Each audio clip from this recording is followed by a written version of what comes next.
कोकणातील प्रत्येक अपडेट जाणून घेण्यासाठी आजच माझे कोकणच्या सोशल मीडिया प्लॅटफॉर्मला लाईक, फॉलो आणि सबस्क्राईब करा।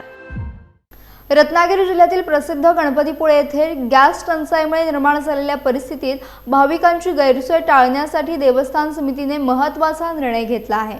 आखाती देशातील युद्धजन्य परिस्थितीमुळे व्यावसायिक गॅस सिलेंडरचा पुरवठा खंडित झाल्यामुळे गणपतीपुळे परिसरातील अनेक हॉटेल्स बंद पडली आहेत। परिणामी येथे येणाऱ्या भाविकांना जेवणाची मोठी अडचण निर्माण झाली आहे। या पार्श्वभूमीवर स्वयंभू श्री गणपती मंदिरात दिल्या जाणाऱ्या मोफत महाप्रसादाची वेळ वाढवण्याचा निर्णय देवस्थान समितीने घेतला आहे। नव्या वेळापत्रकानुसार दुपारच्या सत्रात महाप्रसादाची वेळ ही 12:15 ते 3 अशी करण्यात आली आहे, तर सायंकाळच्या सत्रात 7:15 ते 8:45 या वेळेत भाविकांना महाप्रसाद उपलब्ध करून दिला जाणार आहे।